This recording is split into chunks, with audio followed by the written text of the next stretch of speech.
Welcome, everybody. I will start talking a little bit about Maestro in general. So Maestro objectives are to provide researchers with timely and accurate information needed to manage their research activities and establish collaborations. So that was our first goal when we started with Maestro in 2008. Then we also started addressing and streamlining research administration processes to maximize efficiencies and improve turnaround time. And the other goal we have is to provide and publish research key performance indicators for TMU system members, departments, and also for the Board of Regents. Maestro consists of three major components. One is a transaction processing system, then data warehouse, and the user-facing components are portals, dashboards, reports that we have. So transaction processing is the most important component where we track and maintain sponsors for a whole A&M system. We have also proposal module. In proposal module, we track proposals, we track the statuses of proposals, we send proposals for approval through the routing and approval to departments and PIs and whoever is involved in a proposal.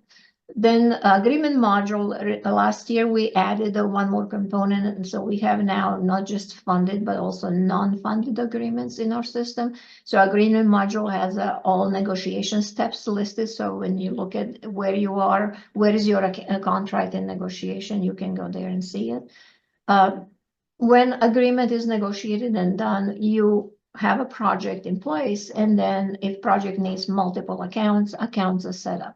You see these little stars next to the modules. The star means Maestro's system of record for that. Next to the account, there is no star because accounts are set up in our system, but they are automatically transmitted to financial system, Famous. Very often researchers think that Maestro is a financial system. We are not. We just have a very tight integration with financial systems so we can bring up-to-date balances, up-to-date information on transactions for you, but we are not system record for that component. Same for IDC distributions. We do have IDC distributions set up on our side. Some members also chose a Maestro IDC distribution form to be routed through the PIs and departments to decide how much will be distributed back and approve that number. Not everybody is involved in this, but some institutions do that. Then we have a budget module, but just to mention, IDC distribution is really not happening in Maestro. It's happening in financial system. So we push this setup to the financial system, and then at the end of the month, when they calculate IDC, they also distribute back IDC. Budget is also one component we added pretty recently. So when accounts are set up, SRS also sets up budgets on these accounts in Maestro, and then if any approvals are needed, there is also a routing. They can send a budget document for the routing and approval before it's really pushed to Famous and posted on the Famous books.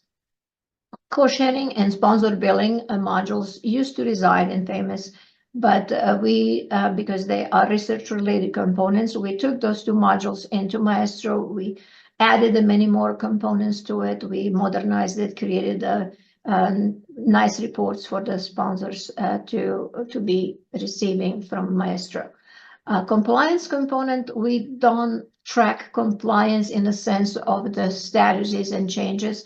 Actually, receiving approvals and protocols, we only have a status on that compliance item. So if your project has three different compliance components, animals, human, those components are listed, but you have to go through different systems to receive approvals for those protocols. And of course, compliance officials are required to maintain in Maestro proper statuses for those items, because we will not be giving researchers funding unless compliance items are in good shape. Also, closeout module exists so the project administration can properly go through all the steps and close the projects. On data warehouse side, we actually summarize information, whatever is happening on transactional side. We have a proposal summaries, we have award summaries. We also bring all transactions from accounting system. We bring payroll transactions from Workday. So all this data is used on our middle tier that you see, portals and dashboards.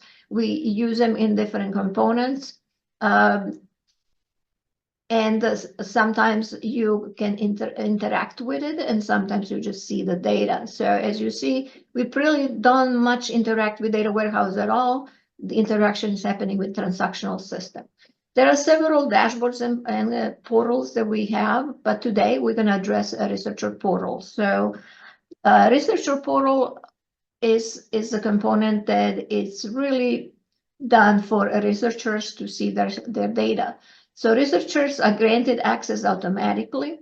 If they are listed as a personnel on proposal, project, or account, they will see those components. Once they log in, they will immediately see this dashboard screen that you see here, and they will be able to automatically see all the pieces that they are personnel on. If you are a researcher support staff or departmental administrator, you will not be able to see any of these things unless you get a researcher reviewer role in Maestro. So ask your user administrators to give you this role if you don't have it already. So if you are a departmental administrator, you will have a researcher reviewer role for your department, and you'll be able to see the researcher dashboards for all your researchers. Of course, you will not be able to change anything because that's reserved for researcher. For example, in this case, you have 7 project deliverables listed in action needed. You will not be able to complete these actions, but you will at least be able to see it. So before we move forward to talk about features of Maestro, I would like to invite some of the researchers to talk about their experiences. So we have Dr. Brandon Rourke, Associate Vice President for Research and Professor in Department of Geography. And so I would like him to talk to us a little bit about his experiences. So I'm gonna start. Okay, Dr. Rourke, it's your turn. Thank you, Leonardo. So I think when Leonardo asked me to talk with this group, there's a couple of things I really wanted to highlight. Number one, thank you all for participating and attempting to learn more and increase your efficiencies with respect to Maestro. Maestro is actually a likely underappreciated software component and tool within the research community here. And I've been here about 15, 17 years. And I would say that I interact with Maestro these days on an almost daily basis. And here's a number of things that are important about Maestro from a research perspective. First and foremost, it has a central role in how you're submitting proposals, in that it is the primary review mechanism for going up the chain through like starting with your department head to your dean, and then if there are aspects of proposals that need sort of special permissions, then somebody in the VPR's office, for example, sees them and has to approve them.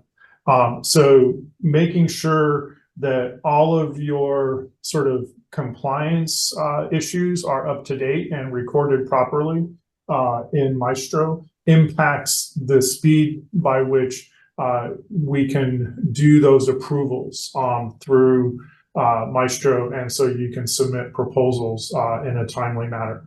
It's also one of the primary areas where you can do your IDC distribution. So who's going to get what portion of IDC that goes back to the PI for different proposals. And obviously that is a critical element since it's one of the mechanisms that you see a little bit of return on your proposal writing efforts that allows you some sort of unencumbered funding mechanisms. The other area that we spend a lot of time in or that I spend a lot of time in, is in helping manage different accounts, right? And so I think if you were to look at my list of accounts, I think I have more than, I don't know, like 25 or 30 different accounts, and that may seem that's a little bit on the high side. But in terms of understanding, like on a weekly basis, on a monthly basis, what my burn rates are on different accounts, or when I have to do rate studies for core facilities, having the ability to extract out specific sets of information is really helpful and time consuming. Having an ability to pull specific reports out or request monthly reports. All of this you can do through Maestro, and it's really helpful in terms of time saving. Those are the sort of the two main areas that I've spent a lot of time in. The other thing that I really want to highlight for Maestro is that Leonardo's team is very responsive to ideas, and they are here to help. You're here for this training session. I would say a few times, maybe 4 or 5 times over the last 10 years, I've had ideas on things that I found would help make Maestro more helpful to me. I've shared those ideas with the Maestro team, and almost invariably, sooner or later, and more often than not sooner, those ideas or some version of that is implemented within Maestro. So if you're not seeing what you expect to see out of Maestro, or if you're seeing ways that it can be improved, then the one take-home message that I would say is talk with your Maestro team, talk with Leonardo and her team, and I would venture to say that more often than not, you will at least get a response back, and they will say, yeah, we can do this, or we can't do this, and if we can do it, then this is how we're going to implement it. So definitely share your ideas with the team, and that's about what I have to say. Anything else that you want me to cover, Leonardo, or anything else that you want to thank you. ask me? That was great. Okay, thank perfect. you. All right, thank you, and good luck, everybody. Thank you. So we have one more testimonial. Dr. Penny Riggs, Associate Professor in Department of Animal Science. She was actually a chair of Maestro Researcher Portal focus group. She chaired about 40 researchers. They helped us come up with a new version in 2017, 2018, when we revamped totally our researcher portal.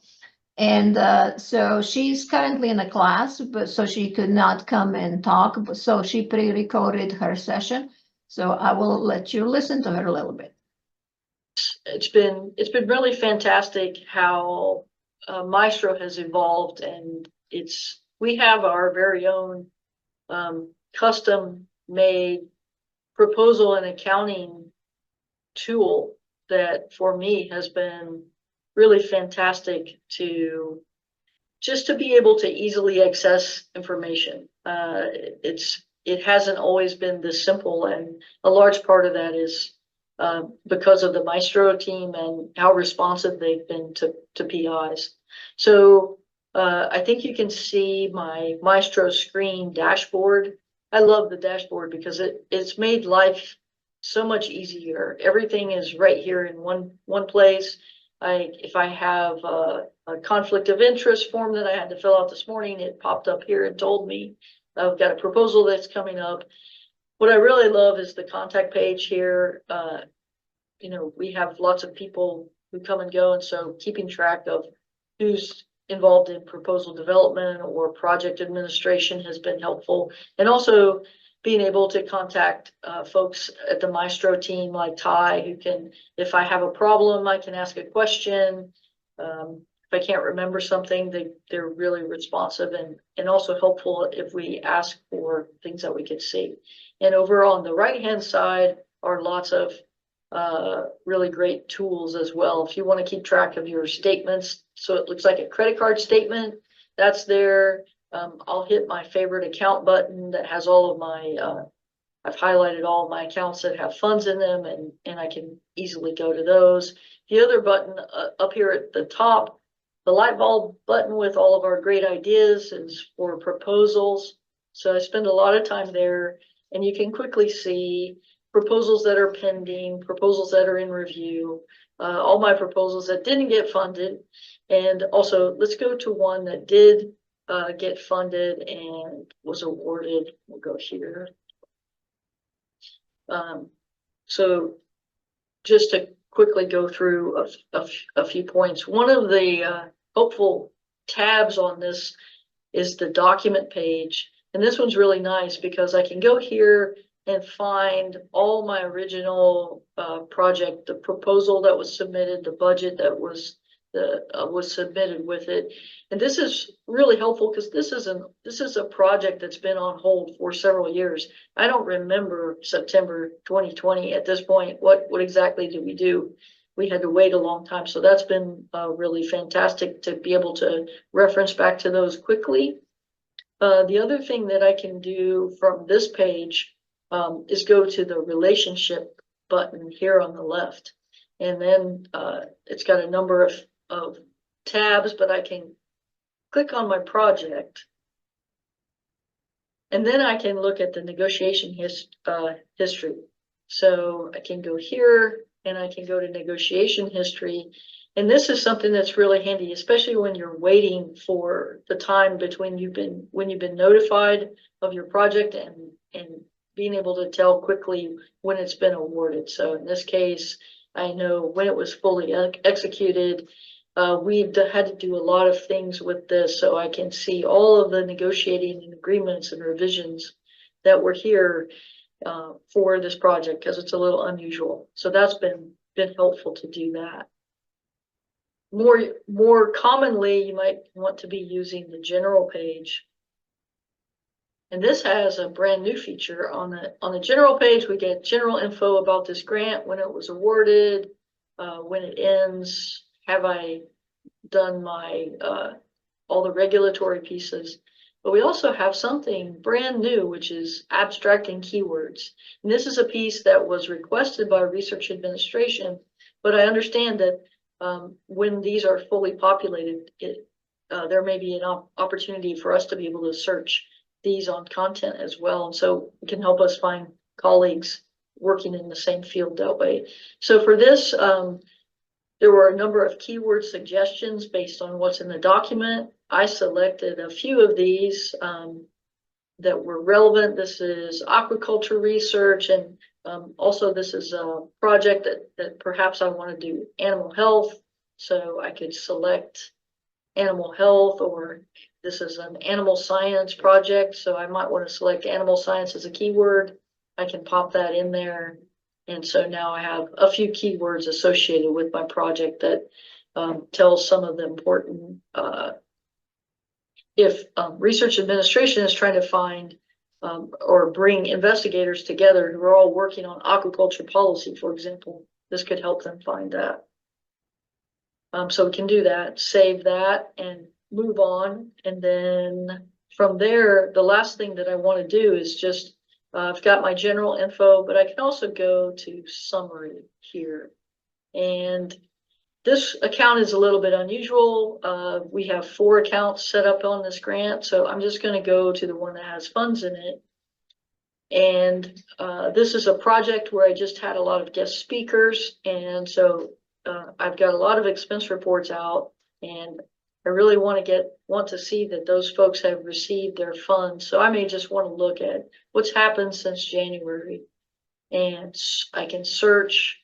I can look at when I do that, I can look at what the large categories of the project budget were. I can see that not many of the expenditures have been made yet, so hopefully those are still pending.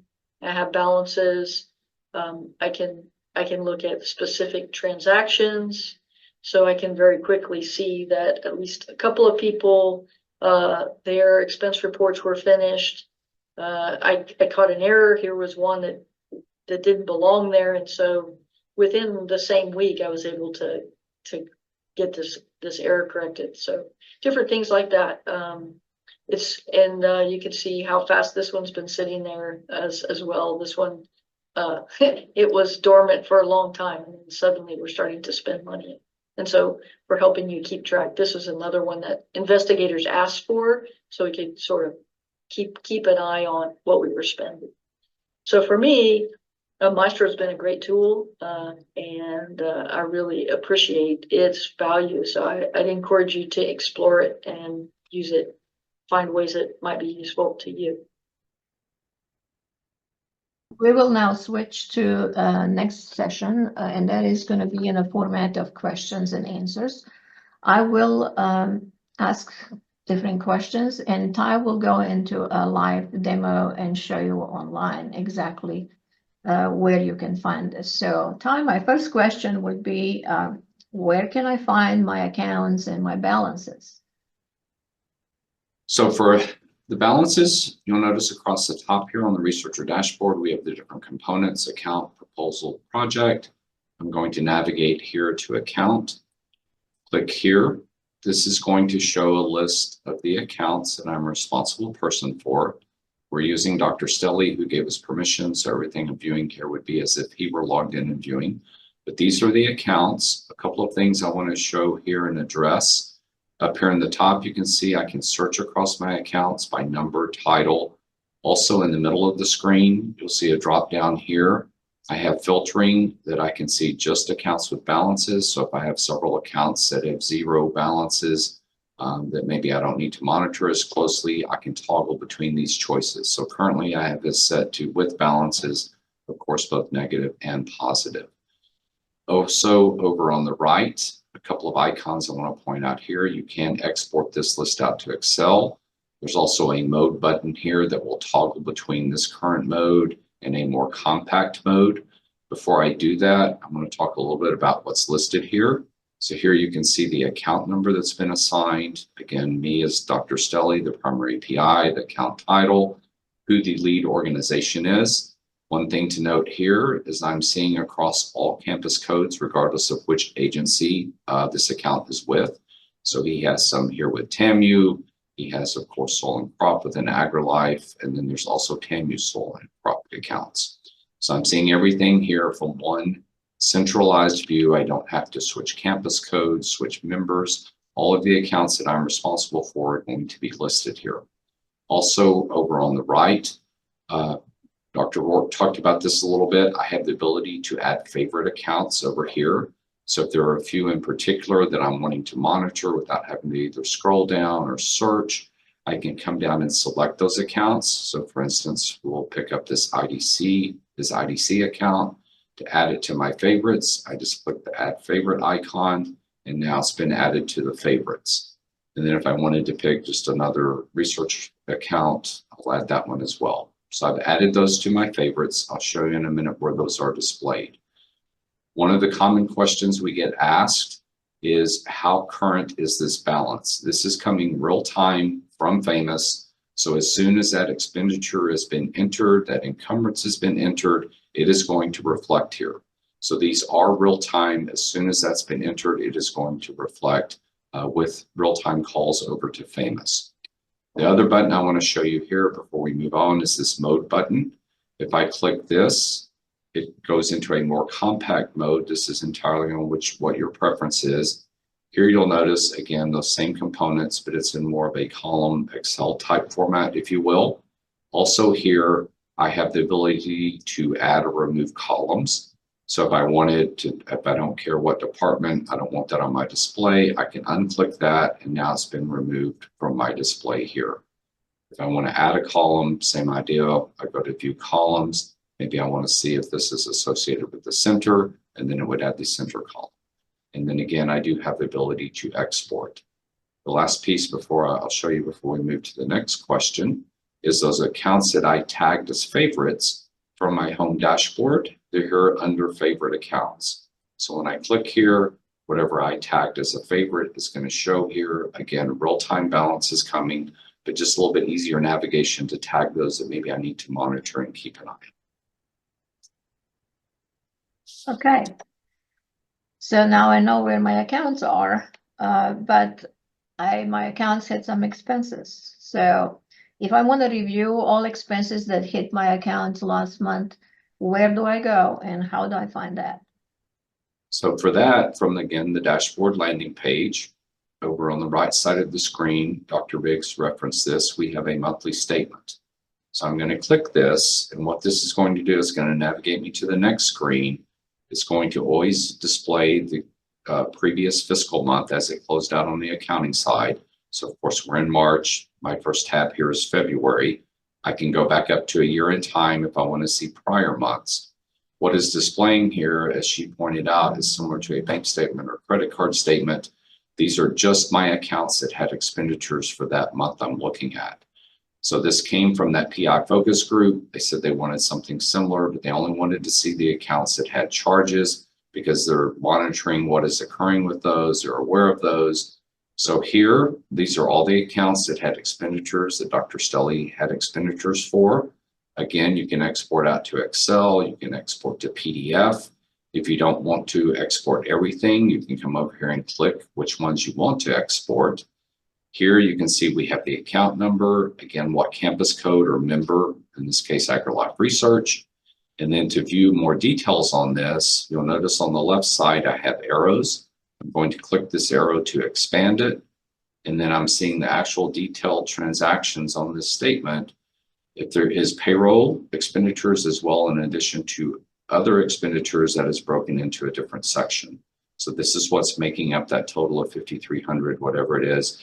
These are the expenditures that are coming in, including the indirect costs that goes out in an expenditure on a research account, along with the other supplies, travel, etc. Okay, so this is how I see expenses on a monthly basis, but I can also see them on account level, right? So if I am on particular account and I'm there and I want to see this account, let's say expenses within the last 3 months, Yes, let me show you that. So from there, we'll go back to our account listing. And I'm going to drill down on one of these accounts again. Just use this one. So I'm clicking the account. The first screen that I'm coming in on is the account balance. Here it's going to default to the current financial month that we're in. So right now we're in March, or when that account ended. If it was hit a prior end date during the year, it would be that, unless of course there were expenditures that came after that end date. But when I come into this account, we're looking at March. You can see the budget categories, the finance categories over on the left, the inception to date budget, inception to date expenditures, and then this is my period expenditure column here. So currently, again, I'm defaulting to March. These are the expenditures that have occurred so far in March, coming real time from Famous. If I want to go back in time, I can do that with these two parameters here. So if I wanted to go back, for instance, to the start of the calendar year, I can say, well, take me back to January, show me January through March. I come here, click search to invoke the search, and you will see these columns will increase, assuming there were expenditures during that time frame. And then to drill down, if I need to, I can start drilling down into any of these various categories. The first, we'll just pick travel, or supplies, we'll pick supplies. The first click here, you can see again, I had $1,000 expended during this time frame. The first click is going to take me to the subcode or object class code level where these charges were categorized. And then I can drill down additionally and see the actual transaction data that was entered into Famous. So if I go into the farm, ranch, and nursery supplies category, click that subcode, these are the actual transactions that appeared during that time frame.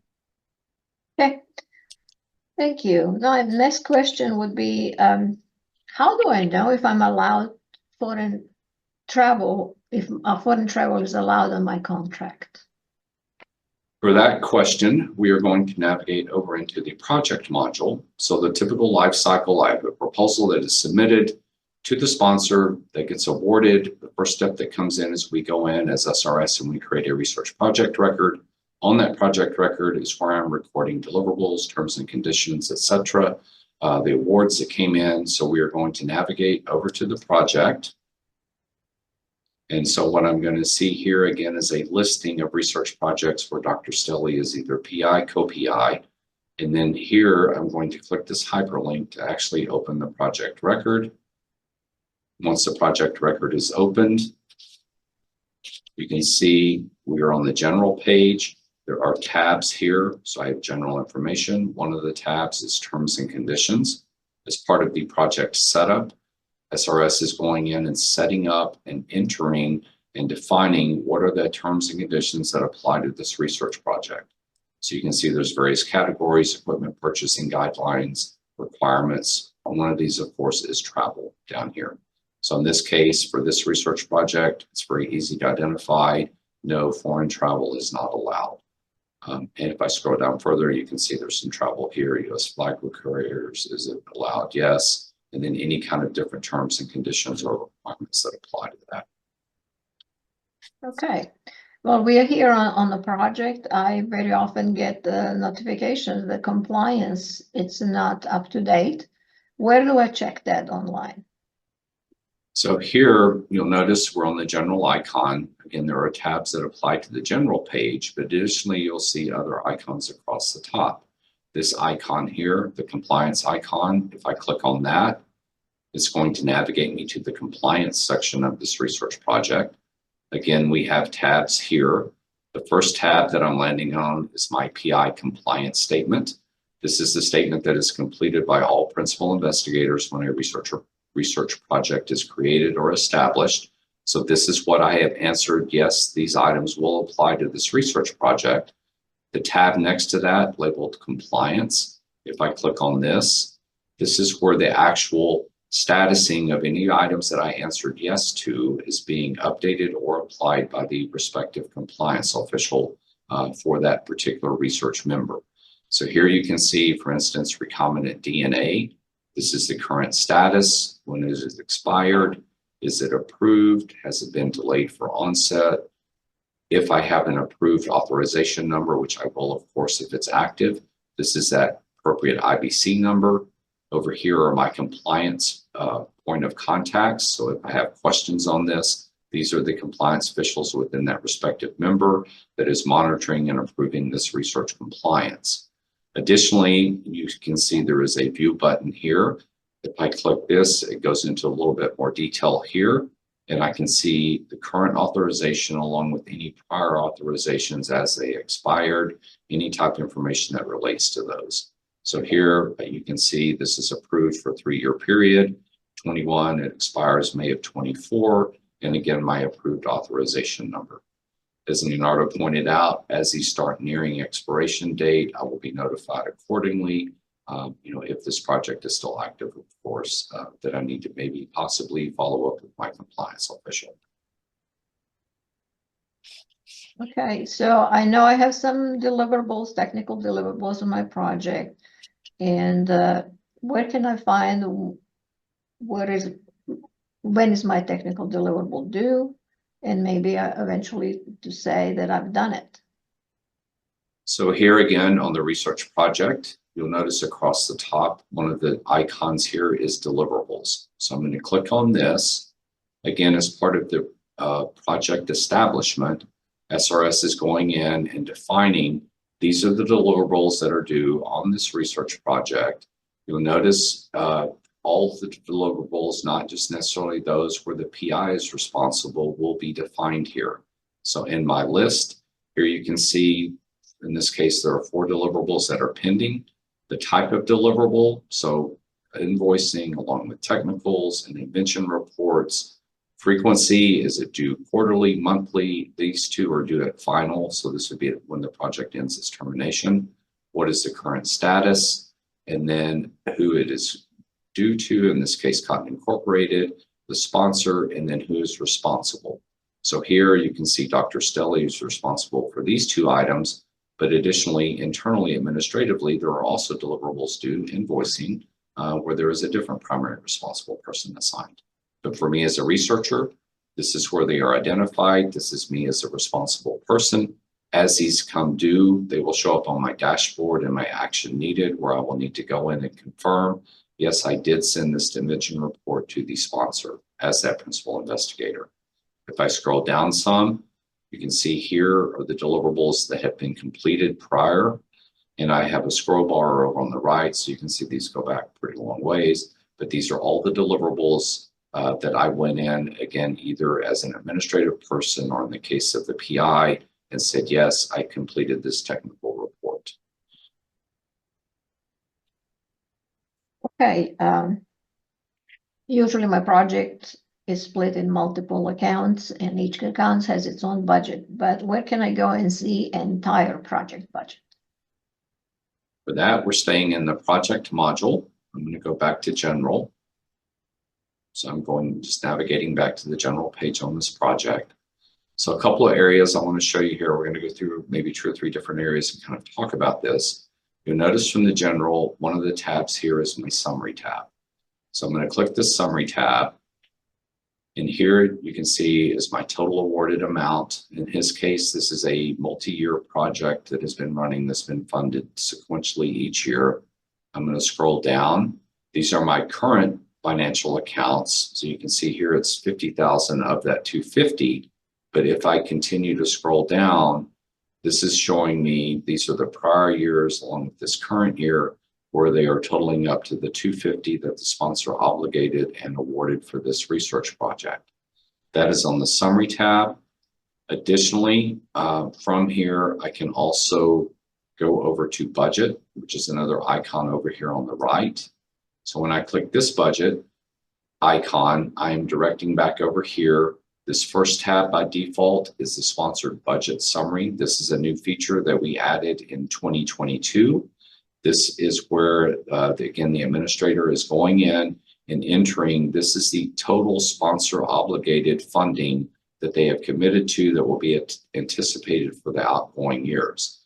Now, in this case, this feature did not go live until 2022, but you can see down here, these are the prior years that added up to the 250, but on the graph itself, if I hover over this, these entries were starting in 22 would have been the first entry. But this is my sponsor budget here. Over on the right, you can see again the total awarded amount of 250. Going forward, of course, once this went live, these would of course match based on the cumulative sponsor budget and the awarded amount. This one's off a little bit just because this project was already in place and had, 2 years of prior research done prior to when we implemented this feature here. Additionally, I can go to this billing project here, and one next to sponsored budget summary. And what this is showing me, here you can see these are the previous 5 years. So he received 50,000 a year for a total of 250. Each one of those, depending on either sponsor requirements or how that needs to be tracked, has had a separate individual billing project and financial accounts established. So this is the current one that is being executed. Here you can see these are the 2 financial accounts that link to that project. Down at the total up here is again that 250. So that is where that information is located. And just like we saw in the account summary, these here are coming real time from Famous. Okay. Next question is related to IDC. How do I find if I'm getting my IDC return funds? So IDC, that is of course being distributed at the account level. So what I'm going to do for that is I'm going to navigate into the account module. The first item, of course, is I need to know what is my PI IDC account number. So I'm coming here, scrolling down. In the case of Dr. Stelly, you can see this account title, IDC designated Stelly. So this is his IDC account that whenever these research accounts that have IDC being calculated, this is where they are being distributed. So I'm going to click the account hyperlink to open up the account. This is my balance as we see on all of the other accounts. But what I'm going to do is I'm going to go to transactions when we talk specifically about how do I know for sure that these are coming into this account. I'm going to go to account transactions and I'm going to come down here and click on the budget tab. So again, IDC for those receiving accounts, it comes in as a budget transfer. For the research account that is generating those, it's going out as an expenditure. So it goes out as an expenditure on the research account, is transferred in as a budget transaction on the receiving account. So here, I'm going to go back, for instance, in time, and I'm going to say maybe I want to go back to September 23. IDC is calculated at the end of the fiscal month. This is done in Famous on the accounting side. So I'm going to go here and select February. So I'm looking at all the budget transactions that came into this receiving account from September through February. Click search to invoke the search parameter. And here you can see now these are the transactions. This was rolled forward at the beginning of the fiscal year. But if we go down, these are all of the IDC budget transfers that are coming in from these associated research accounts. So this research accounts had a IDC expenditure. His percentage of that was allocated and received into this receiving account. Okay. And then if my account does not have IDC, I can see that on account list and general info, right? So Correct.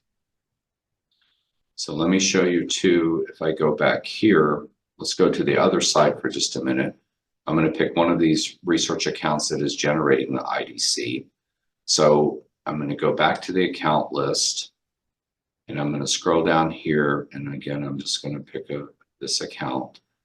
I'm going to go to this account. This is my research account. On the account information, when I click that hyperlink, this is my IDC distribution on this research account.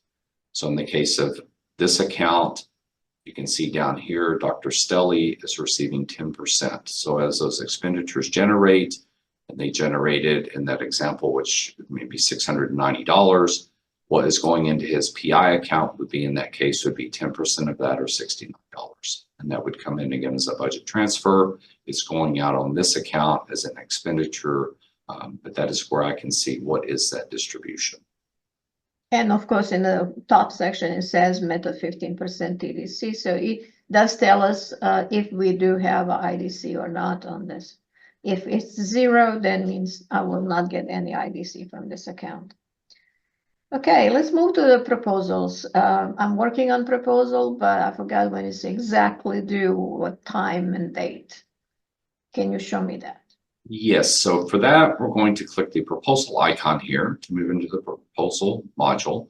Here, similar to what we saw in projects, this is a list of all of the proposals for Dr. Stelly. Again, I can filter if I want to do that.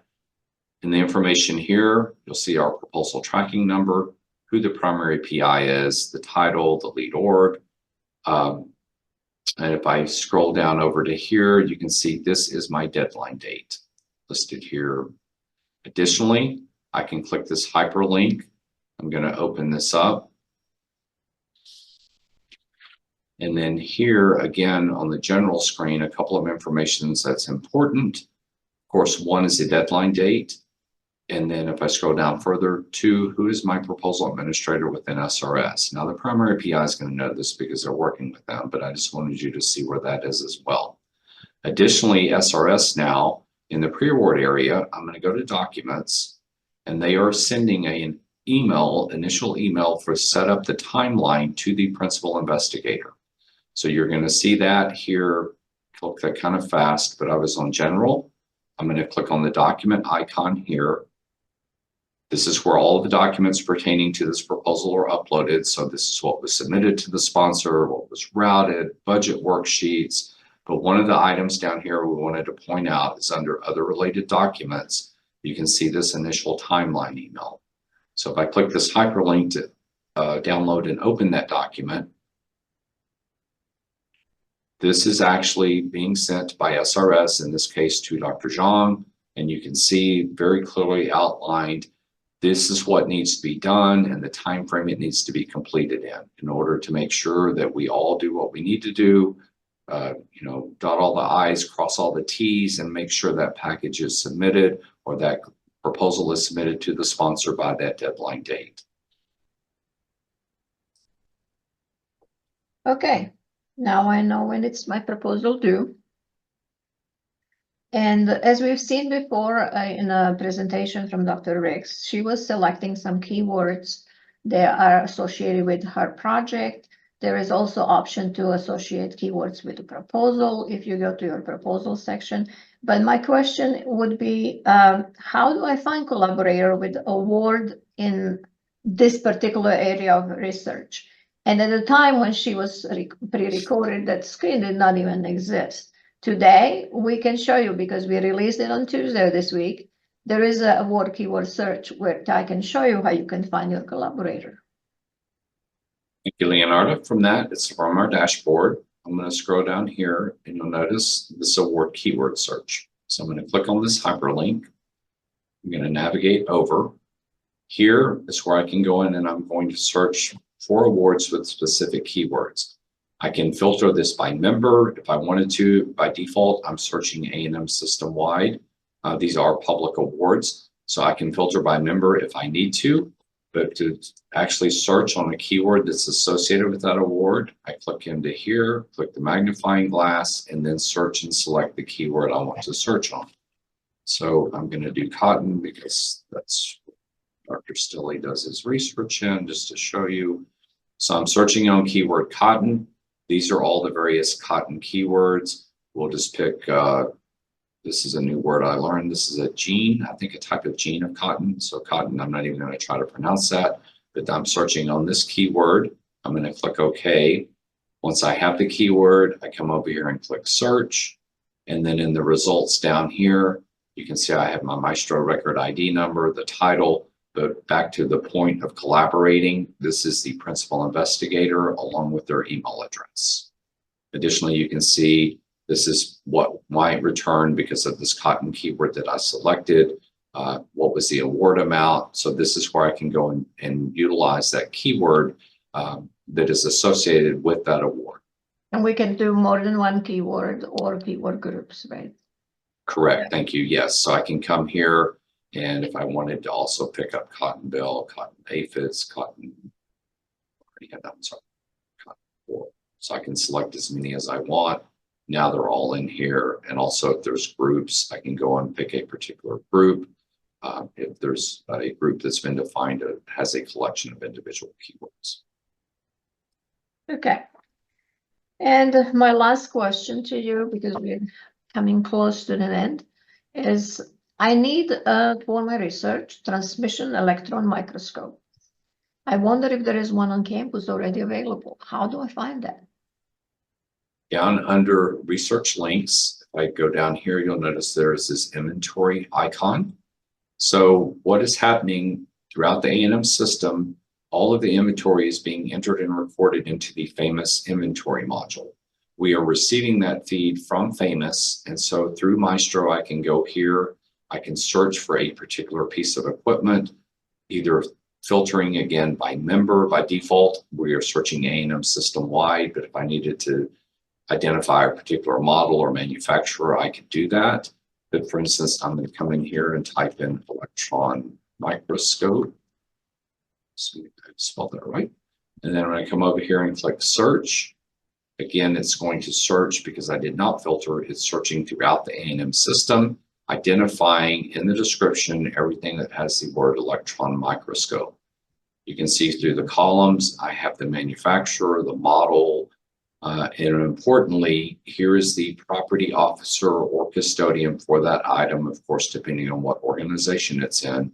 But this is the person I would reach out to start that inquiry on, you know, is this a piece of equipment that I could possibly utilize as well? Okay, thank you, Ty. I Leonardo, will now continue with stop sharing. last couple slides. Let me switch to my slides. Okay, so one last slide to mention is that researchers are getting a lot of notifications and they are asking us, I'm really confused. I don't know what to do after I get this email. So I want to mention here that our difference between two types of emails they are receiving. One email will have in a subject action needed. If they see it's in capital, action needed. If there is there in subject action needed, they do need to do something in Maestro. And those categories are proposal approval. If there is a proposal in routing for the PI approval, it needs to go online in the inbox and approve it. We are sending a task to fill up a project compliance statement. We are sending a task for project reporting codes to be filled up. If there is a deliverable due, they will get a deliverable due reminder where they can go and say the deliverable is completed. In case if it's overdue, they're gonna get it too, but in this case also notifications will go to further than just PI, will go to department head, dean, vice chancellor for research and so on. And in cases if the project indirect cost is being distributed and approved, they will get that to fill up their PI portion. And project closeout decision. If SRS is ready to start closing a project, they will send one last thing to the PI saying, please confirm that we can close this project, or you maybe have in mind extension. So they can they have to respond to those actions. Other things are informational. If negotiator is sending you a award notice, you don't have to do anything. It's going to be congratulations. You got an award. So you don't need to do anything. The most confusion comes from this project compliance authorization required or authorization ending. So they think that they need to do something about it. They maybe do, but not in Maestro. They have to contact their compliance officials and work it out in the other systems. And then official will come to Maestro and say, okay, now this is activated. Now this protocol is in place and you're ready to go. So these informational things, and it's not asking him to do anything in Maestro. If project is ending, reminder means like you still have funds and it's about to end, go ahead and spend these funds. Or in case of Steli, you've seen he had 5 different stages of the project, and each stage he could not carry forward funds in the next year. So we're telling him your budget period is ending, quickly spend your funds, you can't carry it forward. That's again just a notification. We cannot do anything but just tell him is to do something on as in his research as he need to. Sponsor project summary, another reminder, you're getting a message that's saying we have set up your account, we have set up the budgets, here it is, here's all detailed information about the setup. So those are a few things that they need to understand. The main thing is if it says action needed, you do something about it.